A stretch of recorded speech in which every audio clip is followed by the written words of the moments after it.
Hello students. आज हम जिस टॉपिक पर डिस्कशन करने वाले हैं बहुत ही इंपॉर्टेंट टॉपिक है और एग्जाम में क्लास 12 फिजिक्स में ये 5 मार्क्स में ये क्वेश्चन आता है। गॉस का प्रमेय। अब गॉस के प्रमेय में गॉस थ्योरम में कुछ टर्म्स हैं जिससे हमें विशेष ध्यान रखना है। जैसे यहाँ पे लिखा हुआ है फाई, तो फाई को हम क्या बोलते हैं? इलेक्ट्रिक फ्लक्स, विद्युत फ्लक्स। तो इसकी मीनिंग क्या होती है और एक इलेक्ट्रिक फ्लक्स होता क्या है, इसको पहले हम समझेंगे। सपोज एक कर्व, एक सरफेस है और सरफेस इलेक्ट्रिक फील्ड में रखा हुआ है। जब हम किसी सरफेस को इलेक्ट्रिक फील्ड में रखते हैं तो उस सरफेस से इलेक्ट्रिक फील्ड लाइंस क्या होती हैं? पास होती हैं। और जो इलेक्ट्रिक फील्ड लाइंस सरफेस के परपेंडिकुलर होंगी उसके टोटल नंबर को ही हम क्या बोलते हैं? Electric flux. That means electric flux is total electric field lines passing through perpendicularly to the surface if it is kept in electric field। यदि कोई सरफेस इलेक्ट्रिक फील्ड में रखा है तो उससे इलेक्ट्रिक फील्ड लाइंस पास होंगी। जो electric field lines उस सरफेस के परपेंडिकुलर होती हैं उनके टोटल नंबर को ही क्या बोलते हैं? Electric flux. हिंदी में यदि एक जो बंद पृष्ठ है इलेक्ट्रिक फील्ड में अर्थात विद्युत क्षेत्र में रखा हुआ है तो उस बंद पृष्ठ से विद्युत बल रेखाएं गुजरती हैं और जो विद्युत बल रेखाएं उस पृष्ठ के लंबवत होंगी उनकी कुल संख्या को ही क्या बोलते हैं? विद्युत फ्लक्स। मतलब किसी बंद पृष्ठ से गुजरने वाली कुल बल रेखाओं की संख्या को विद्युत फ्लक्स कहते हैं। इसको इस प्रकार समझ सकते हैं कि जैसे एक रूम है और उसमें रूम हीटर लगा हुआ है और उस रूम में एक बॉडी है, तो जो हीट रेडिएशंस हैं उस बॉडी के थ्रू उस बॉडी से पास होते हैं। इसी प्रकार यदि हम किसी क्लोज सरफेस को इलेक्ट्रिक फील्ड में रखते हैं तो उस क्लोज सरफेस से इलेक्ट्रिक फील्ड लाइंस पास होती हैं। तो आई थिंक जो इलेक्ट्रिक फ्लक्स है वो समझ में आ गया होगा। ये हो गया electric flux passing through the surface. Electric flux बस नहीं बोलना है, पूरा बोलना है। Electric flux passing through the surface या सिंपली थ्रू द सरफेस बोल सकते हैं। So according to Gauss theorem electric flux passing through the surface is equal 1 upon epsilon naught times the charge enclosed by the surface। According to Gauss theorem, the total electric flux passing through the surface is equal to 1 upon epsilon naught times the charge enclosed by the surface। Hindi में से बोलेंगे Gauss के प्रमेय के अनुसार किसी बंद पृष्ठ से गुजरने वाला संपूर्ण विद्युत फ्लक्स, किसी बंद पृष्ठ से गुजरने वाला संपूर्ण विद्युत फ्लक्स उस पृष्ठ के अंदर कुल आवेश का 1 अपॉन एप्सिलॉन नॉट टाइम्स होता है। ये हिंदी में हो गया। अब यहां पे एप्सिलॉन नॉट होता है permittivity of free space. That means यदि जो चार्ज है विद्युत क्षेत्र में रखे हुए हैं, इलेक्ट्रिक फील्ड में रखा हुआ है, तो यदि चार्ज इलेक्ट्रिक फील्ड में रखा हुआ है और ये वैक्यूम में है या फ्री स्पेस में है तो फ्री स्पेस का बिहेवियर क्या होगा वो हमें कहां से मालूम चलता है? एप्सिलॉन नॉट से। That is permittivity of free space, Hindi में बोलते हैं विद्युतशीलता माध्यम की। अब यहां जो माध्यम होगा फ्री स्पेस है तो वायु या निर्वात की विद्युतशीलता ये एप्सिलॉन नॉट होता है। इसकी वैल्यू होती है 8.854 इंटू 10⁻⁻12। हम यहां लिख रहे हैं एप्सिलॉन नॉट होता है 8.854 into 10⁻⁻12 coulomb square per newton per metre square. ये एप्सिलॉन नॉट की वैल्यू होती है। तो गॉस थ्योरम क्या होता है? Phi is equal to 1 upon epsilon naught q. ये होता है गॉस थ्योरम। अब इसको प्रूफ करने के लिए, इस गॉस थ्योरम को प्रूफ करने के लिए हमारे पास एक क्लोज्ड सरफेस चाहिए और यहां पे क्लोज्ड सरफेस के रूप में हम क्या लेंगे? एक स्फीयर लेंगे, हिंदी में गोलाकार एक आकृति लेंगे। तो आइए देखते हैं कि जो ये गॉस थ्योरम है इसका proof phi is equal to 1/ε0 q ये कैसे आएगा। तो इसके लिए हम एक क्लोज्ड सरफेस लेते हैं। यहाँ पे जो क्लोज्ड सरफेस है एक स्फीयर है और स्फीयर का सेंटर ओ है। सेंटर ओ पे हमने प्लस क्यू चार्ज रखा है जिसको आवेश बोलते हैं हिंदी में। So plus Q charge is kept at centre O of sphere. तो वो जो प्लस क्यू आवेश है इस गोले के केंद्र ओ पर रखा हुआ है।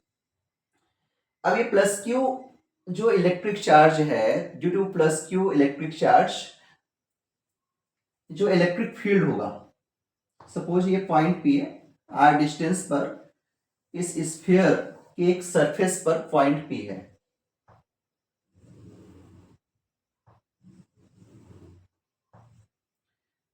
डिस्टेंस आर कर लेते हैं यहां पे, ये पॉइंट पी हो गया और इस क्लोज्ड जो सरफेस है ये स्फीयर है, इसको नाम दे देते हैं एस और इसका एक एलिमेंट्री पोर्शन लेंगे around P, that is D S.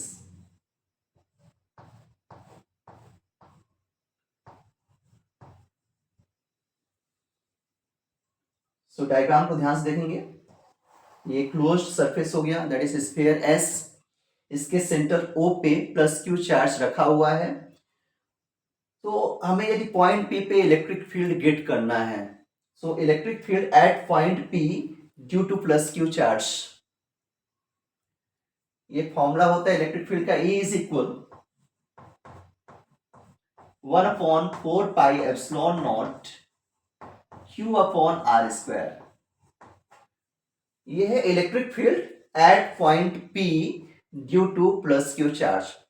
So plus Q charge के कारण जो इलेक्ट्रिक फील्ड आएगा वो चारों तरफ होगा, बट हमें किसी एक पर्टिकुलर पॉइंट पे गेट करना है।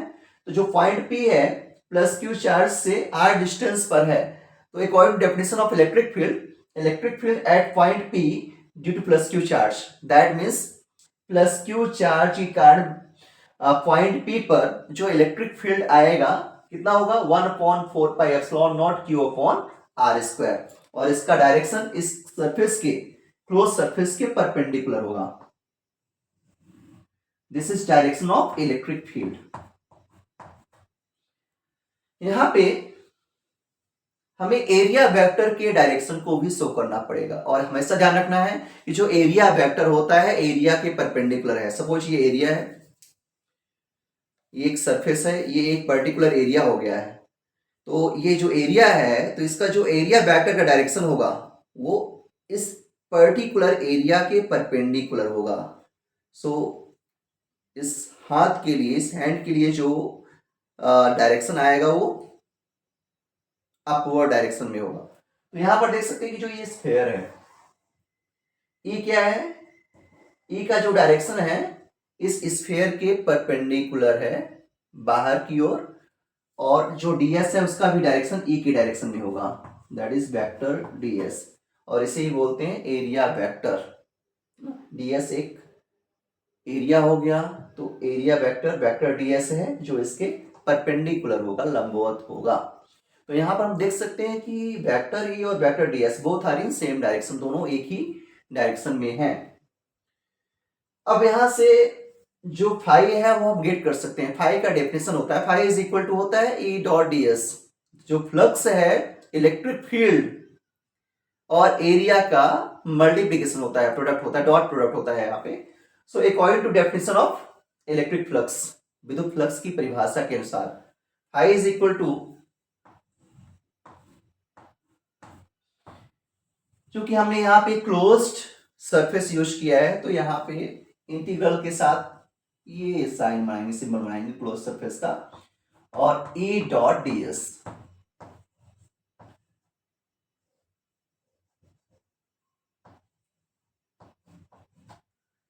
जो इलेक्ट्रिक फ्लक्स है इलेक्ट्रिक फील्ड और एरिया वेक्टर का डॉट प्रोडक्ट होता है। हमने इंटीग्रल का साइन इसलिए यूज किया है क्योंकि यहाँ पे टोटल सरफेस की बात हो रही है, सरफेस के किसी एक पोर्शन की बात नहीं हो रही है। इस टोटल सरफेस से जो इलेक्ट्रिक फ्लक्स पास हो रहा है वो हम फाइंड कर रहे हैं यहाँ पे, इसलिए इंटीग्रल का साइन है। इंटीग्रल जोड़ने का काम करता है। तो phi is equal to integral vector E dot vector ds. It is definition of electric flux. ये विद्युत फ्लक्स की परिभाषा होती है। अब हमें मालूम है कि ए डॉट बी कितना होता है। A dot B is equal to mod of A mod of B cos theta, या सिंपली बोल सकते हैं ए बी कॉस थीटा। तो यहाँ पे vector E dot vector DS है, तो ये हो जाएगा ई डीएस कॉस थीटा। और थीटा क्या होगा, ए और डीएस के बिटवीन एंगल। आप डायग्राम में देख सकते हैं कि ए और डीएस दोनों सेम डायरेक्शन में है, तो उनके बीच जो एंगल आएगा, जो कोण बनेगा, वो क्या होगा, 0 डिग्री। और कॉस 0 कितना होता है, 1 होता है। सो दिस इक्वल टू, ये हो जाएगा integral E D S cos 0 degree. अब यहां पे कॉस थीटा होना चाहिए, बट अभी मैंने बताया कि वेक्टर ई और वेक्टर डीएस दोनों सेम डायरेक्शन में है, तो जो एंगल आएगा इनके बिटवीन 0 होगा। ये हो जाएगा ई डी एस कॉस 0। यहाँ पे एक रीजन लिखना पड़ेगा आपको कि since vector E and vector ds both are in same direction, so theta is equal to 0। मतलब वेक्टर ई और वेक्टर डीएस दोनों एक ही दिशा में हैं, तो इनके बीच बनने वाला कोण कितना होगा, 0। ये आपको रीजन यहाँ पे मेंशन करना होगा। दिस इक्वल टू, यहां से हो जाएगा इंटीग्रल ई डीएस, आप ई को बाहर लीजिए, integral ds, this equal to E into, अब इंटीग्रल डीएस, यहां पे इंटीग्रल डीएस जो है that is surface area of sphere. और सरफेस एरिया ऑफ स्फीयर कितना होता है, 4 पाई आर स्क्वायर। यदि आर स्फीयर का रेडियस है तो उसका सरफेस एरिया कितना होगा, 4 पाई आर स्क्वायर। इसको तो यहां से हो जाएगा E into 4 pi r square, यहां पे मेंशन कर सकते हैं integral ds is equal to 4 pi r square. अब हम यहाँ पे e की वैल्यू भी रख सकते हैं। e कितना है, 1/4 pi epsilon naught q upon are square. ये e की वैल्यू है, हमने यहां से यहां पे रखा है, इनटू ये है 4 पाई आर स्क्वायर। अब जो भी चीजें कैंसिल हो रही है, 4 पाई कैंसिल होगा, आर स्क्वायर कैंसिल होगा, और जो रिमेनिंग है 1/एप्सिलॉन नॉट q, आप यहां पर देख सकते हैं 1/एप्सिलॉन नॉट q, ये रिमेनिंग है। तो phi is equal to epsilon naught q, इस phi is equal to epsilon naught q। और यही क्या होता है, गॉस का प्रमेय। फिर से एक बार देखेंगे, गॉस के प्रमेय को प्रूव करने के लिए हम एक क्लोज्ड सरफेस लेते हैं, और यहां पे जो क्लोज्ड सरफेस हमने लिया है दैट इज स्फीयर। तो आप एक क्लोज सरफेस बनाएंगे, स्फीयर एस, इसका एक सेंटर ओ लेंगे, सेंटर ओ पे आपको इलेक्ट्रिक चार्ज रखना है, हमने प्लस क्यू चार्ज रखा है। और प्लस क्यू चार्ज रखने के बाद इसके सरफेस पे एक पॉइंट पी लिया, पॉइंट पी पे हमने एक इलेक्ट्रिक फील्ड इंटेंसिटी कितनी होगी, जो इलेक्ट्रिक फील्ड इंटेंसिटी है वो डिस्टेंस पे डिपेंड करती है। सो ओ से आर डिस्टेंस पर सरफेस पे हमने पॉइंट पी रखा, तो पॉइंट पी पर इलेक्ट्रिक फील्ड इंटेंसिटी कितनी हुई, E is equal to 1/4 pi epsilon naught q upon are square. ये कहां से आया, इलेक्ट्रिक फील्ड इंटेंसिटी की के डेफिनेशन से, विद्युत क्षेत्र की तीव्रता की परिभाषा से ये आया है, E is equal to 1/4 pi epsilon naught q upon are square. इसके बाद हम इलेक्ट्रिक फ्लक्स जो है उसका फॉर्मूला यूज करेंगे, विद्युत फ्लक्स का जो फॉर्मूला है उसको यूज करेंगे। फाई इज इक्वल टू होता है integral vector E dot vector DS. हम डायग्राम में देखेंगे, डायग्राम में दो चीजें मेंशन करना बहुत जरूरी है, वेक्टर ई और वेक्टर डीएस का डायरेक्शन। यहाँ पे वेक्टर ई और वेक्टर डीएस दोनों एक ही डायरेक्शन में होंगे, तो इनके बीच जो एंगल बनेगा वो कितना होगा, 0 डिग्री। और vector A dot vector B is equal to होता है ए बी कॉस थीटा। तो यहाँ पे vector E dot vector DS is equal to हो जाएगा A DS cos theta, but angle 0 है, तो थीटा प्लेस में हमने क्या लिया, 0। कॉस 0 1 होता है, तो सिंपली ये हो जाएगा एडीएस कॉस 0 1। ये हो जाएगा इंटीग्रल ईडीएस, ई को बाहर लिया, integral ds that is surface area of sphere, और स्फीयर का सरफेस एरिया होता है 4 पाई आर स्क्वायर, तो E into 4 pi r square. अब यहाँ पे ई की वैल्यू को रख देना है 1/4 pi epsilon naught q upon are square into 4 pi r square. जो कैंसिल होगा कैंसिल करना है, जो रिमेनिंग पोर्शन है दैट इज 1/ε0 क्यू। तो बहुत ही आसान तरीका है इसको सॉल्व करने का और अच्छे से इसको प्रैक्टिस करेंगे। Thank you.